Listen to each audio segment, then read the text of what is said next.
তো সবাইকে আমার ইউটিউব চ্যানেলের পক্ষ থেকে স্বাগত জানাই। তো আজকে গ্রুপ ডির পরীক্ষা ছিল। তো যারা যারা পরীক্ষা দিয়েছো সবাইকে অনেক অভিনন্দন। তো তোমরা কেমন পরীক্ষা দিয়েছো অবশ্যই কমেন্ট করে জানিও যে কে কেমন নাম্বার পেলে। তো আজকে তোমাদের সেই গ্রুপ ডির পরীক্ষা নিয়ে কোশ্চেন নিয়ে কিছু ডিসকাশন করব।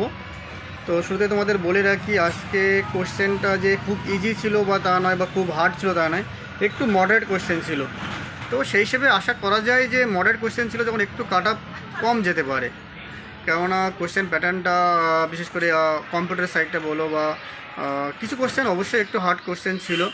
তো ম্যাক্সিমাম লোক হয়তো তোমার 5টা 6টা প্রত্যেকেরই গড়পত্রে ভুল আসবে, এটুকু আশা করা যায়। হয়তো অনেকে বলবে যে না 40-এ হয়তো 38-39 বা 40-এ হবে, কিন্তু না, বাড়ি গিয়ে উত্তর মিলিয়ে দেখবে কোশ্চেন অবশ্যই ভুল হবে। এবার যারা 40-40 পাবে সে ব্যাপারটা তো সম্পূর্ণ বাদই দিলাম।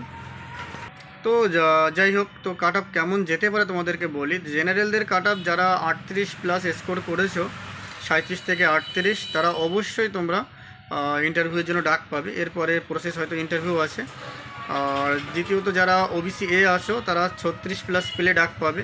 আমার মনে হয় 36+ পেলে অবশ্যই তোমরা ডাক পাবে। আর ওবিসি বি 35, আর এছাড়া এসসি, তোমাদের এসসিও 34 থেকে 35-এর মধ্যেই থাকবে।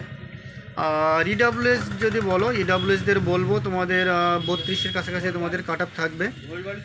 তো মোটামুটি কোশ্চেন প্যাটার্নটা ভালোই ছিল। মোটামুটি গ্রুপ সি ছাড়া গ্রুপ ডি তোমাদের কোশ্চেনটা একটু হার্ড ছিল, গ্রুপ সির কোশ্চেনটা একটু ইজি টু মডারেট ছিল।